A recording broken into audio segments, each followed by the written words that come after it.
这位地藏王菩萨教化六道的众生啊，发下的誓愿啊，要在无数无量的时空之中，恒久的利益众生。倘若在未来世有人供养地藏王菩萨以及读诵这部经典的话呢，只要依照地藏本愿经来认真修行的话呢，那么这个人的居住的这个环境住处就会得到10种利益。第一种，土地肥沃，农作物获得丰收。第二种呢，就是家宅永远平安。第三种呢，往生的祖先都能转生天道。第四，全家人健康长寿。第五，心想事成。第六，没有水灾火灾的发生。第七，不会无故的损失钱财，丢失物品。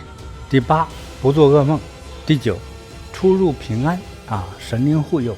第10，常遇神圣的因缘。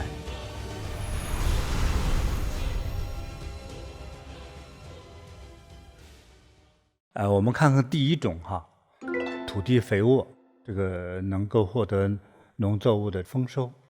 我们就说土地本身土地本身，尤其是我们在乡下农村，土地的好坏，土地还有是否存在，那太重要了。这个土地的本身还有很多神奇和变化的事情，比如说那个雨水过大，就把我们家的那个土都冲走了。如果我们种植的这一段土壤给冲走了之后，那你的农作物不都没有了吗？因为这一段长的这个东西呢，比如说花花草草植物等它腐烂之后就变成了肥料，是吧？这个地表60公分以内，这个土适合于种植和生长。如果把你表面这个种植的这个土呢，如果给冲走之后，接下来的那底下的那个新土，干净土虽然很干净，塑佛像可以，但是不长庄稼了，特别不容易长。所以就土地的本身，它其实里头有很多说法。你的土地是好的，你才有饭吃，对不对？那么今天有很多人来听经的人就是说，那我不是农民，对不起，你今天你无论是工人，在城市里的生活的所有的人，这里头意味着是你的基本收入，收入比较丰厚，你才保证全家人有饭吃有房住所以就是你的收入吃饭问题特别重要。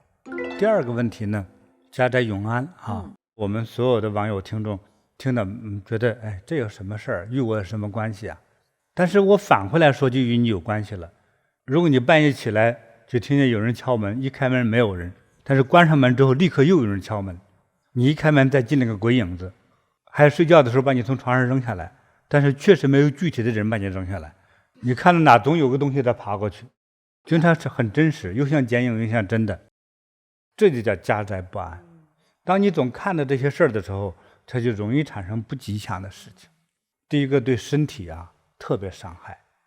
有些这种家宅不安当中，比如说恶鬼捣乱还有邪魔捣乱，有时候你那个因缘不对你的善心不够的话，他当伤害到你的时候，你这一生就废掉了。从一个正常的孩子将会变成一个残疾的孩子，甚至是早早夭折。所以那如果这个事你遇到怎么办呢？你供地藏王菩萨，经常礼拜诵念地藏王菩萨名号或者咒语，或者是经常念念地藏经，那么这些家宅就会安宁。所以家宅安宁的这句话的背后隐藏着很多的知识。比如第一个，避鬼，把鬼就逼走了或者超度走了。那么第二个呢，让你感觉家宅不宁当中呢，还有就是邪神邪灵，要有那么大的能量把它给降服住。那一个人没有这个能量，一个人连鬼都弄不了，那他在暗处，你在明处，你看不见他，他看得见你。还有那个地方的土地也对你不满，所以这个里面不安宁当中可能含有4种的生命在里头，可能只要有一种你就麻烦了。但尤其是说，比如说这个房子你已经买下来了，比如说现在如果那你觉得不对头，你想卖吧，又赔很多钱，甚至根本卖不出去，怎么办？要有解决的方法。就是供养地藏王菩萨，尤其是有地藏王菩萨的画像，像我们这个老的地藏王唐卡像，这个就比较方便一些。之后以后有空呢，读读地藏经也对我们特别有好处。第三种呢，往生的祖先呢都能转生天道。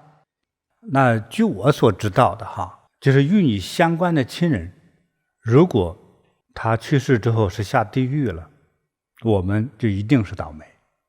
比如说失业、得重病、得特别难堪的病，遇上横事儿，反正你家里头所有的人没有一个顺利的，最后一个家庭弄得七零八落、妻离子散、家破人亡，这个都与你的祖先有关系。当年在国内就是中国大陆呢，就是有一个很知名的一个商人，当时很有名很有钱。我见到他之后呢，他就说：“大师，你知道我2句？”我就看他之后，就是说你是要把你的那个祖坟好好修一下。他祖先的尸体呢，可能是被一些其他小动物，比如说一截腿掉到其他地方去了，但是这个变成一个坟呢，有个大洞。你说修坟吧，修坟这些也没有管，也没请人看，就随便就是反正拿水泥弄得漂亮了一些。那么他这个祖先就是爷爷，就很生气的事儿还在后头。这个事儿还没弄好，他那个坟刚修好之后，他那个爷爷的这个肢体不完整嘛，可是那里呢又修一个大水管，也是特别靠近他的坟的地方。我就给他说，那不然的话你们就挪一下坟，还有呢请人看一看，我觉得是有坟上是有一些问题需要弥补。那给他说了之后说，我都刚给他们弄好，等以后吧，等几年以后有空再说。这个话说完之后，第2年他就开始倒霉。他就在一个地方就买了一块地，要给他那个公司盖一个总部大楼。他挖了个地基往下浇筑这个水泥，浇了100多车，但是他的地基里没有存住这些水泥，就好像是打了底下一个地下河流一样，这个水泥全跑下了去。他为啥不整呢？因为他那个爷爷这个祖坟那里不是旁边修了个大水管吗？结果他买了地，就买到了底下有个暗河的地方，让他所有的财富打水漂。从那之后，又是法院又查他，查封他，后来还坐几年牢。所以前头的几十亿就算是瞬间就没有了，一夜之间。就是这个祖先如果在不好的地方，我说一个是你的坟不好，第二个如果下了地狱，那对于我们活着的人是只有坏处没有好处。所以呢，在家里供养地藏王菩萨，对我们的祖先有好处。接下来说第4项全家人健康长寿。其实我们做了那么多的努力，这是最重要的一点。无论家宅怎样，收入怎样，都是为了能够健康的活着。所以我们能得到健康和较长一点的寿命的话，其实这才是每个人心中真正盼望的事情。我们就是说，菩萨保佑的不就是一个是健康，一个是长寿吗？并且这里指的是全家人健康长寿。是。我真碰到我从过去到现在30年以来，我接触的人当中，真的是功德不够。他一家4口人是，反正永远有一个人处在看医生的状态，就是轮番的。比如说爸爸得病3个月好了之后，妈妈得病，半年之后，大孩子得病，二孩子得病，最小的孩子好了之后，爸爸又开始得病，就是全家人永远轮番的看病。这都是有说法的，也不是什么饮食不健康门窗有问题，都没有，这都是业力问题业火烧身了，对不对？那怎么办呢？这不是有教了吗？供养诵念地藏王菩萨。对，我们有一位同修也是老父亲推着那个轮椅来的就动不了，就是根本就不能动，也是灌那个汤汁式的东西来吃都根本就动不了。那我呢也为他加持，我都看那个感觉加持了之后没用，最强的功夫给他加持就比方泼水吧，泼不到他身上去，因为他的功德都用光了，就是我代表佛光普照他都普照不进去，那就业力深重。但是看他孩子是个律师穿挺文明的样子，说话也比较有礼貌，我就说父亲这个没什么办法来救了。他就说这个与咱们这个佛门的与什么功德业报有什么关系？我一听他懂一点，我说你说到这儿的话呢，我凭良心说，你倒不是说尝试的你看我们建道场尝试着做点功德，问你父亲。他说那师父你觉得可能会有效果？我说不一定，你做功德这个事儿这个不是我给你加持力的事儿，是佛菩萨给你来赎罪的事儿。赎罪之后是立刻死了呢，还是立刻这个病症减轻了呢？这就看由佛菩萨来判定，这个事儿就不归我管了。对，他说我觉得我应该为父亲做功德。真是个孝顺儿子，他就写了个支票，就捐给咱们禅堂了。捐给禅堂之后，他还没等走的时候，老人家可以用自己的嘴喝粥了。之后在加持的时候，这个能量就比如说拿水管子喷他吧，能喷到他身上，比如说把能量送到嘴里吧，能送进去了，之后他也能走路了。那么1个月以后，老人家可以自理了。所以就是说，这个有时候佛菩萨帮你的时候也叫做机缘。我觉得这个老人还有他的孩子我觉得还是有功德基础的人就是有善根，知道吗？善根，这个善根是过去，比如说过去是指今世或者是前世曾经在佛前发过愿，或者是救过人，他有这种帮人的这个功底。所以今世呢，当遇到我们这样的人，遇到佛门的时候呢，他就能有这种印象，他立刻就想起来了，而且乐意来配合试一试。这个老父亲立刻就开始好，这时候佛菩萨就是立刻把这个能量加给了他了。他就大约就是有起死回生的功能已经有了。这时候我们再去加持给他作用力的时候，就效果发挥的特别快。所以我们有一个就是健康的身体，还有一个有健康还有长寿的这个命运这个是需要功德的资粮。有功德福报的人就是又有健康还有长寿还有财富儿女这个又比较兴旺家里还有事业，还有生财的事业，儿女还要孝顺，他这么多种好是不容易的。第5，所求随意，说孩子读书成绩一般，但是我希望他能考上大学。比如说你的孩子到了这个年龄的时候，那家长都急疯了。你看现在家长都知道这个孩子这个读书这个成绩特别重要，是吧？小学读的哪个好学校，最着急的开始中学读的哪个好学校，就开始有分别了，对不对？有些好一点的私立学校多花点钱，孩子学习成绩就是好。还有的孩子就不开窍，这个不开窍与这个孩子和家人的功德也有关系。就是人都有个开窍的时间，所以你的开窍晚到那个程度的时候，这一生一事无成。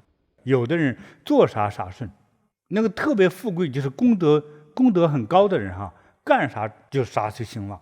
那还有人就是顺的时候还成天埋怨，这种人就是又傻又混，但是之前是有功德今世是个大傻子大愣子，但是呢确实挺有德行，经常说错话做错事，但是呢关键时候就是嫁对人，找对工作，进对门，大事上都是顺的这就是傻有福。在温哥华有一个老广东人这个家有个佛堂，他们家是信观音菩萨，他现在就是有大概3到5栋楼在出租吧他当年他们来这里可受苦了，从广东农村来的，那40多年前了。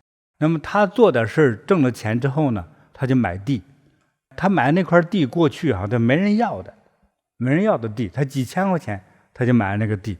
现在他那些地盖成那个楼房，每一个都超过1亿块钱。他怎么买的呢？就是他家这个老奶奶就买个地，将来给孩子们存着，万一将来升值呢，他儿子直接给他拉到那个郊区的那个地方去，因为到里头都贵啊，里头都是几万块钱，就是那个地方没人去那个地方几千块钱，带着他妈也说，好的，买了，便宜就买。你说这哪叫投资商啊？也更不是地产商，对不对？从买了那一天就开始升值，所以等他们这个到10几年前盖房子的时候，那块地一块地就几十万，到现在这个几栋楼就在收租，想不到吧？就是这种啥有福的，这就是功德。人家也不操心，就是正好多少钱买了，就是这样，也不用贷款，他也不懂贷款，就买了。买了就放几年就发财了。说这个傻劲儿呢，他说人家有人说5年以后给他加1倍，卖不卖？他说我得问问菩萨。那一问菩萨直摇头说不卖。我们家菩萨说了不卖，还给人家说老外要买，他菩萨是谁都不懂。就是很好玩吧？就是这样的，这就是真正的是有功德的人，就有这个福气啊，这叫承受力强。对，他有那个功德嘛，是吧？所以做啥顺。第6，没有水灾火灾的发生。所以在自然灾害之中水火是2大魔鬼啊。可是生活中谁都要去用它，对吧？谁家都要烧火做饭吧。这个火必须要用，那水呢，一刻都离不开，对不对？人要靠水活着，所以这个水火都要用。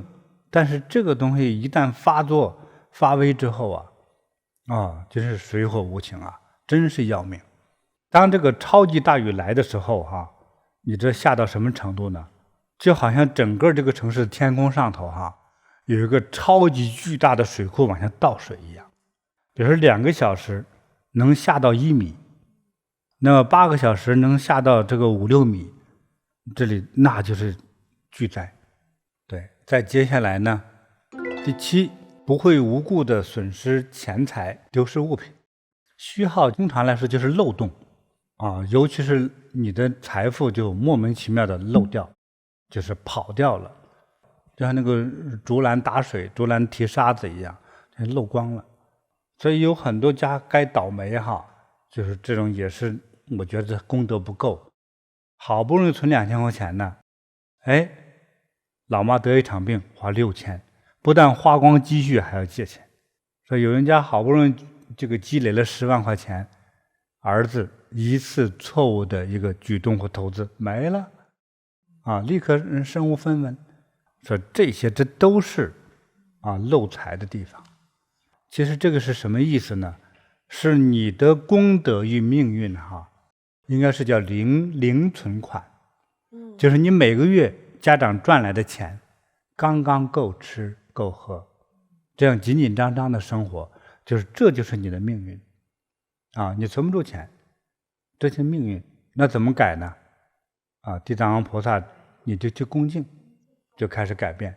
所以这个漏财的呢，我看的也有几种状况这一种呢叫做投资亏损的。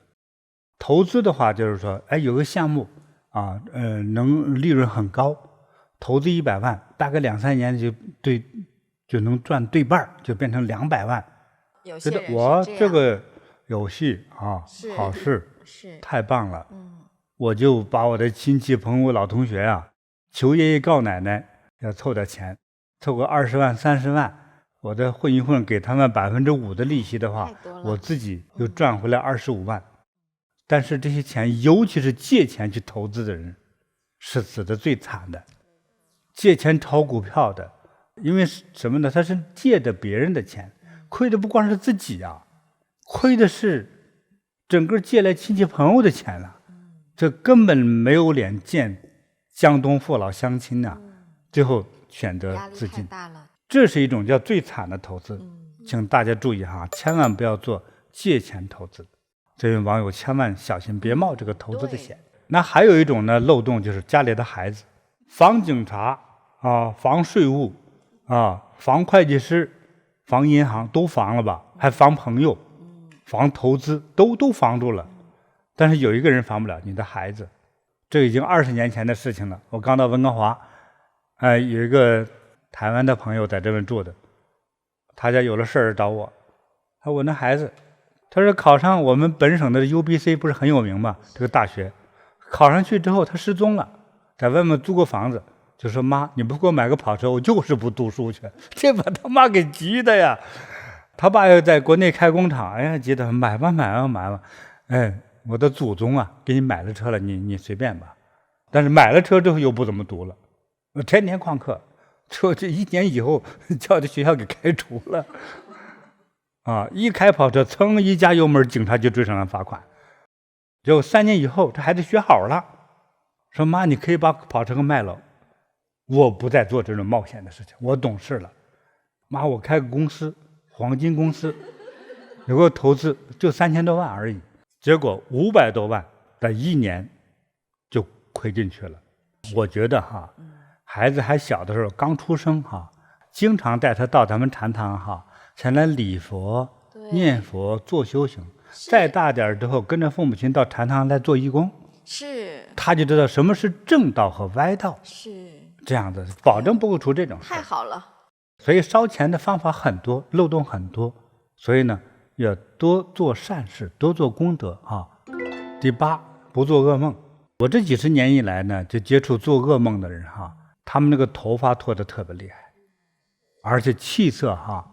都是发青的、发灰的，两眼呢是发呆，而且无光。我说严重的哈，严重者3年以内暴毙死亡。你想嘛，这个做梦有什么学问呢？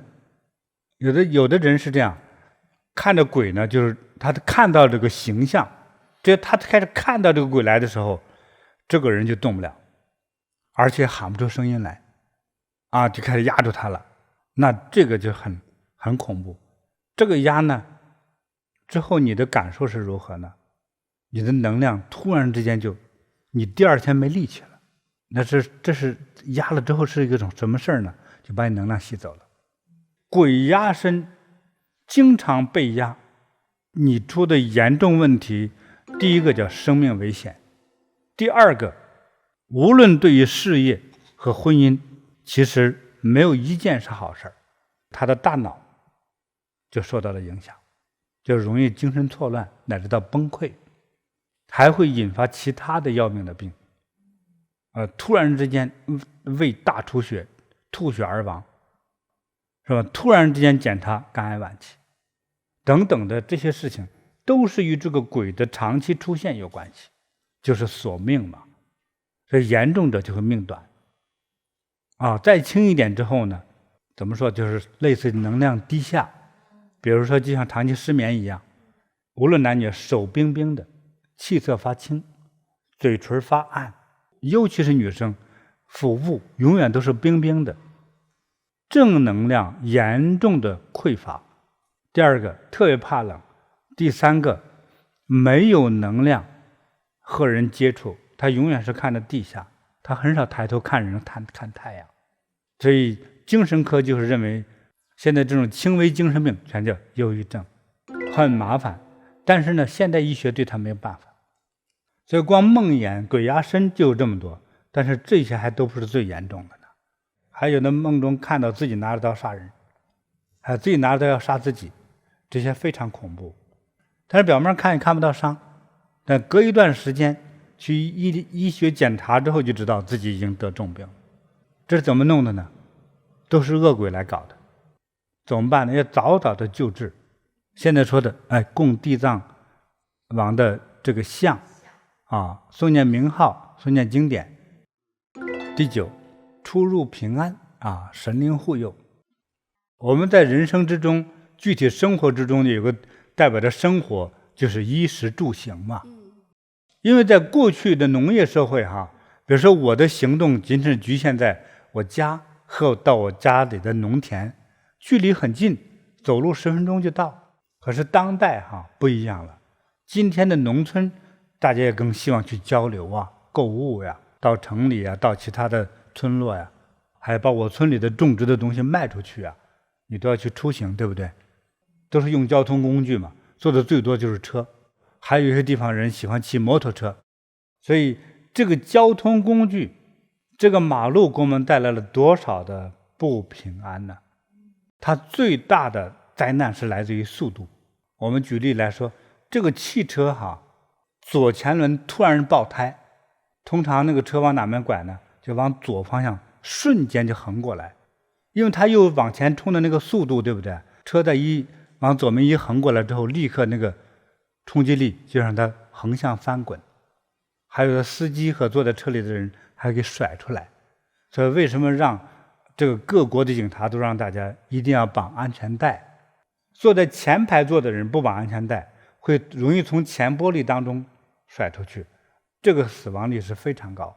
所以我们在温哥华禅堂、在美国禅堂和大家一座谈的时候，谁在交通事故中受过伤，几乎都举手。只要你从开车那一天谁没撞过东西，几乎多多少少都撞过，对不对？所以只有说他不平安的时候，你才知道这个多重要啊！佛经里讲的这供地藏王菩萨那我们法门呢，也是药师法门呢，我们有几种佛像药师佛像，对，药这师佛个可以挂在车上，是保平安，琉璃的东方琉璃世界呀。对，之前好几个人给我写信，我们这个琉璃的佛像在车上保平安尤其在澳大利亚墨尔本那边，他们去年那个森林大火呀，那突然差一点就出问题，在那个大火旁边的公路上走公路非常的热，烤化了都就差一点撞上去。可是他的车上当时有这个六字大明咒，还有挂着这个药师佛的这个车挂这个佛像保平安。我当时就是那一刹那吓得他闭上眼，一定被那个大货车给撞死，但是就差前头10公分没撞到他非常的恐怖。所以出入平安太重要了。第10，常遇神圣的因缘。多遇就是经常遇到多遇到。这个圣因呢，首先是什么是圣？这里指的呢是神灵的意思。比如说与佛菩萨和神产生一些关系。但是因呢是叫起始点，就是与佛菩萨结个善缘。这经常很多大法师一见面说年轻人不错很吉祥你有什么事儿？说我没啥事，我就是路过而已喝杯水我也不渴，你看为什么给我水？为什么找我说话？结个善缘。这就是说这位大师代表着佛菩萨给你结个善缘，就是这个意思，就是一种种下一个与神灵与佛菩萨的一个慈悲的种子，即为因。但是未来你获得了保佑，未来又吉祥了，又得大成就了，那叫果，叫因果。所以结下这个善因，就等于种下了一个吉祥的种子，未来你就被护佑，甚至你可能还会叫做解脱开悟，或者成为神圣，对吧？就是结这么个因，所以称为叫圣因叫多遇圣因那反回来说，你遇到都是多遇恶因，多遇邪因，多遇鬼因这里没有路你往前闯，这里是死路你过来比如说诽谤佛菩萨，诽谤救过你命的师父，就是地狱无门你自来自己闯那就是地狱之门给你打开了，都造了一个恶因，是地狱就会那个恶鬼就来修理你。所以说圣因不理解没关系，你知道恶因是什么就知道了。所以多接触善知识，多恭敬正宗好的修行人，是吧？多去恭敬佛菩萨，我们得到的是什么呢？吉祥，佛光普照，甚至是像这个灾难叫化解也叫那叫遇难成祥，把你之前的罪过要消化掉本来不吉祥的让它吉祥了。所以有些命该30岁死亡的，就是你活到80岁也不死，本来你应该是个穷苦命的，结果你变成不穷苦了，这多好这都是造善因来的。那怎么造这个善因呢？首先有这种心中的愿望，当遇到这样的善知识，这些大师傅遇到佛菩萨，不能有丝毫的这个怠慢呐、亵渎呀、诽谤啊。恭敬当中都怕失礼，你何况不恭敬呢？所以呢，希望大家都能够一心向善，多做善事，对，多积功德，还有常怀感恩之心。所以佛就嘱咐大家，大家就照着这么一个简单的方法去做，供地藏菩萨形象，诵念他的名号和咒语，诵念地藏经，时常发心供养常常供养布施，对吧？只要人想到他，希望他帮我开智慧帮我顺利，帮我赚钱，帮我找对象等等的，佛就会出现来帮他。只有佛才能达到这样的化身境界来帮你。最简单的说，地藏王菩萨也好，这里的任何一位菩萨，包括这里的鬼王，包括这个大地之神，对不对？他想让我们一个普通众生发财，能不能做得到？能。对他们来说，原来这么低的一个要求，可以，就是这样。大家听起来不信我今天说的都是也叫如实语。什么我的如实语？打心里出来的话。我要大富大贵，行不行？行，可以，很容易，是吧？找个好对象行不行？行。生2个宝宝可不可以？可以，生10个都可以。还有你想做一番事业可不可以？可以。说将来你的孩子长得好看一些可不可以？可以。让孩子将来聪明一点可不可以？可以。死了之后上天堂可不可以？可以。你说你还追求啥吧？穿个好衣服，染个头发，这太容易了。可以。你说这么多事都能满足呀？对呀，就看你是否有那份真诚。真的，你的那个真诚要让自己都能感动，这叫真诚。你让自己都觉得这是感动自己就是真的嘛，真的才能与佛菩萨才能沟通。那我当年修的时候，我妈说你修这干嘛呀？能发财吗？我不知道。她后来觉得我修的还不错，她说你能不能修的一个功夫叫点石成金呢？我妈说这句话我就记住了。有一天我见到阿弥陀佛，我跟他对话，阿弥陀佛，我妈说的能不能给我点功夫，让我点石成金？我点石成金，点啥都有价值。阿弥陀佛就笑着说可以，点我的手指，就点我这个右手食指点手指他变了好几个光，但是我没点过石头，就没舍得，因为很多石头比金子还贵但是我开始学会了发现宝贝。佛呢，在那个时候就跟我对话说，世间的人是看着长着眼，实际上根本就不长眼，遍地黄金，他们都当烂砖头给踢走了。你跟我学了之后，就是说遍地烂砖头，当你拿起来就是黄金和宝石，其实叫点石成金呐。它本有的价值，你都有一双慧眼去发现它的好，这才叫智慧。智慧远远比那个点石成金更重要。希望你有那份真心在佛前的真心，让自己都能感动，你在谈得上叫真心。那我们怎么办呢？我们智慧不够怎么办呢？要真诚。我啥都没有，要真诚才行啊。所以我们啥都没有，但有一份真诚的话呢，这叫大富大贵，平步青云。这是我的经验呢。信不信由你。有福的人自然会相信，也自然会获得，也自然早晚有一天会跟我来见证来分享。当然希望有一天点石成金这样的能力和分辨世间一切宝物的智慧希望给更多的人都能获得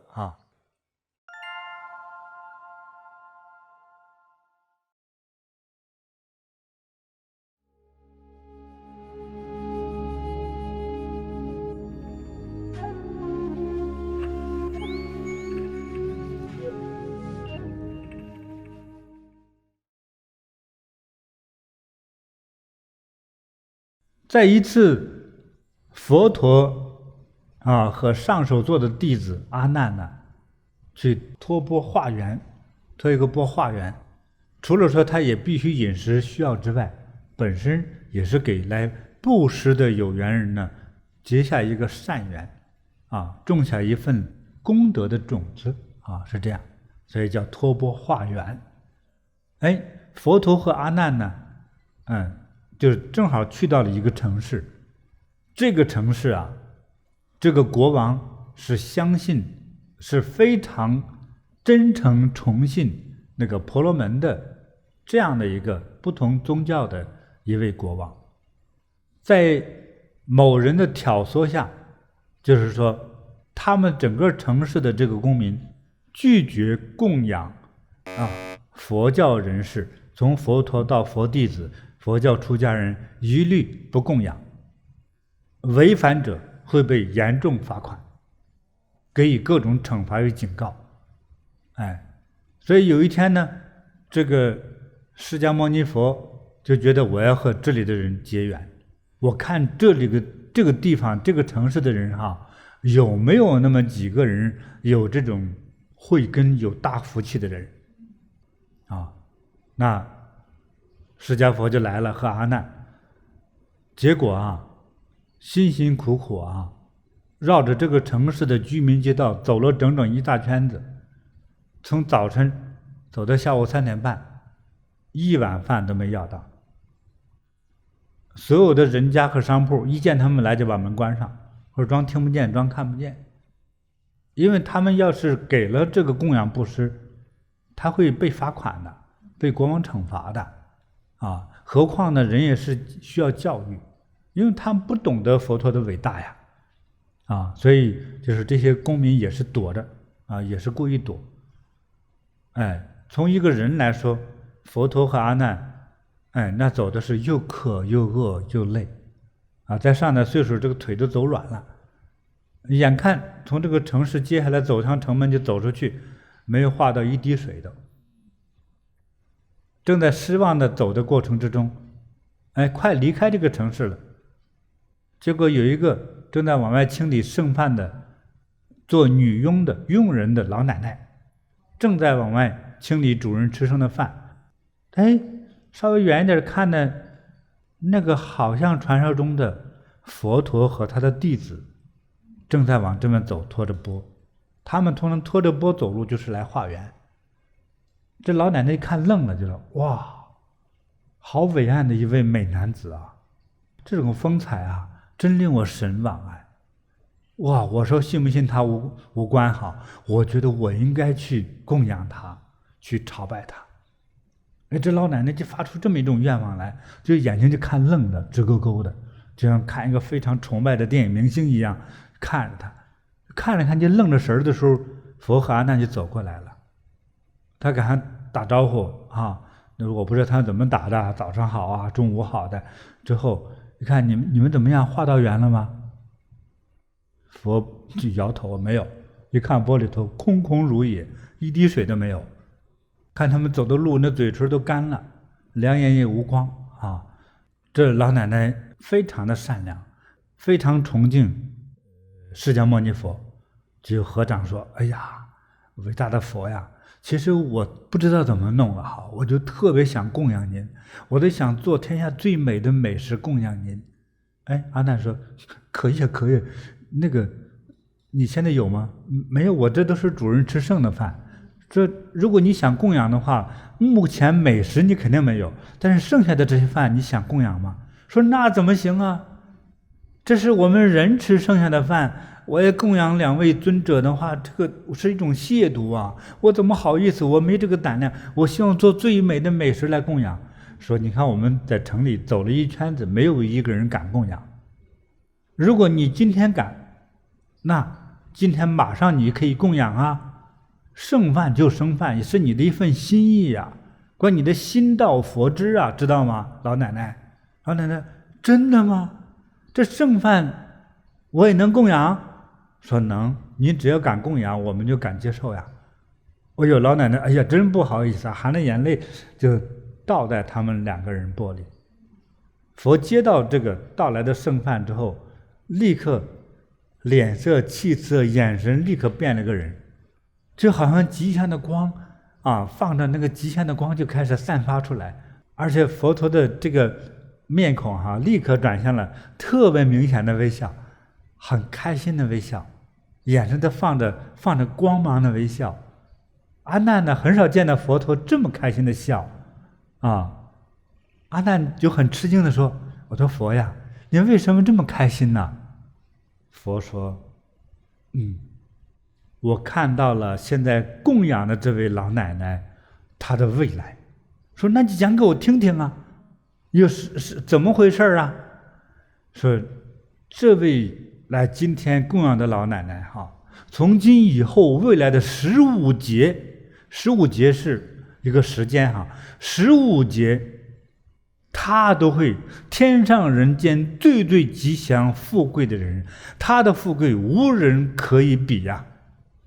哇，这样的啊，怪不得佛陀露出这么美好的微笑，因为你在看到了这位供养布施了老奶奶，在未来的15劫成为天下最富贵、最吉祥、最美丽的女人呐，而且不是人间的人类，知道吗？在天国呀，那15劫是多长的时间呢？645亿地球上的年，你还咋数呀？那几乎等于永恒啊！所以佛陀看到了这位老奶奶这供养了这一碗一钵剩饭之后，而获得了几乎等于永恒的最吉祥、最富贵、最美丽的整个生命状态。所以他看到了那个状态的时候，所以发出了真正发自于慈悲而内心的赞叹式的微笑啊！就是说，哎呀，这位老奶奶太吉祥了，哇，感叹吧。对，这是在《大智度论》当中这个所提到的这个故事，并且还说，未来这位已经获得天人成就的大富大贵、最长命的这位老奶奶，未来还成就叫辟支佛果，就是接近于最圆满佛果的那尊佛，就是能成佛。对，成佛，成佛等于与宇宙共生存。在古代乃至在佛陀在人间的这个时期就是其实有很多位这个巨富和发心的供养人其实也有一些供养人比这老奶奶供养的论金钱的话要多上亿倍，但是他所证得的果还不如老奶奶证得的，是吧？总有原因的。你看这个国王下的命令，众生不可以供养佛，不可以供养这个佛教僧众。他在抗着这个命令的时候，是吧？还有佛陀在这转了快1天了，都饿着肚子呢。佛陀有没有神通，知不知饿是另外一个问题。可是你的那种纯真与善良与最纯洁的恭敬，这个是有关系是吧？所以你想，他在供佛的时候，他有所求吗？做女佣的这个老奶奶不懂得那些投资，不懂得那些回报，他只懂得说，哇，这样一个伟大的修行人，我欢喜赞叹，我要把世间最美好的食物贡献给你。可是这个时候我手头没有所以阿难给他一个机会，说你机会来了，哪怕是剩菜剩饭，如果你乐意供养的话，也都是功德无量大家看到什么叫功德无量了吧？你想获得任何成就一般获得成就大家不懂，获得成就，比如说你今天读博士毕业，那你要多少科要考到第1，对不对？那你还要坚持了多少年，还遇上好的教授的引导，对不对？你也努力至少15年以上，你才可能获得一个博士嘛，对不对？所以你成就觉悟的资粮也是需要的。你首先要有一个慈悲的基础，变成慈悲的人先从布施开始，因为一般的常人只是想获得嘛。在佛门的成就就是让他人好，我才快乐。对，是这样子的。无所求的供养是最高的供养，有所求的供养就会不那么高。就给大家说一个直白的有点掏心窝的话对，有所求的就会低了无所求的就最高贵。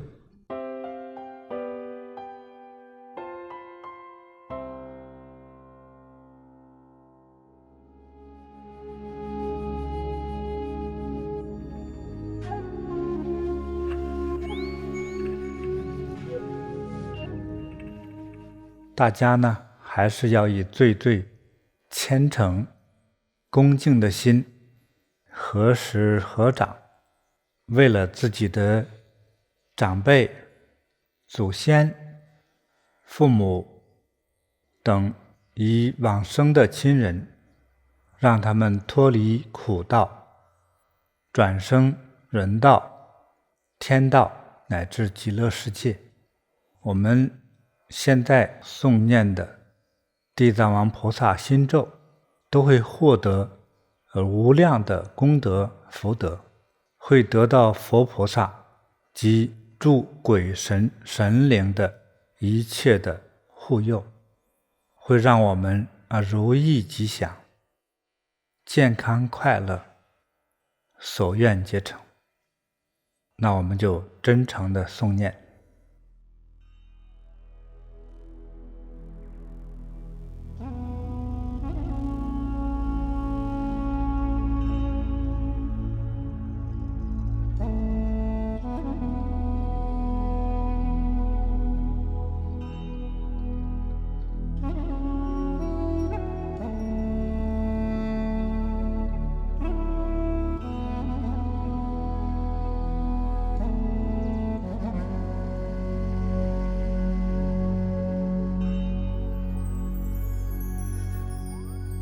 哈哈哈，为什么耶娑哈？哈哈哈，为什么耶娑哈？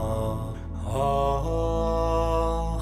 哈哈，为什么耶娑哈？哈哈哈，为什么耶娑哈？哈哈哈，为什么耶娑哈？哈哈哈，为什么耶娑哈？哈哈哈，为什么耶娑哈？哈哈哈，为什么耶娑哈？哈哈哈，为什么耶娑哈？哈哈哈，为什么耶娑哈？哈哈哈，为什么耶娑哈？哈哈，为什么耶娑哈？哈哈，为什么耶娑哈？哈哈，为什么耶娑哈？哈哈，为什么耶娑哈？哈哈，为什么耶娑哈？哈哈，为什么耶娑哈？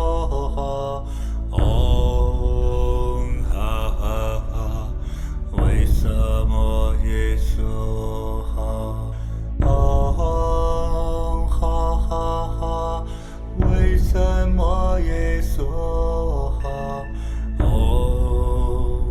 哈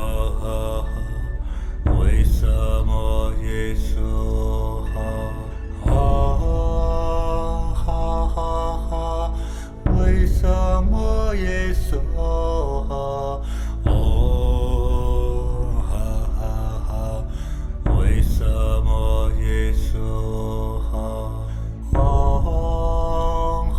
哈哈，为什么耶娑哈？哈哈，为什么耶娑哈？哈哈，为什么耶娑哈？哈哈，为什么耶娑哈？哈哈，为什么耶娑哈？哈哈，为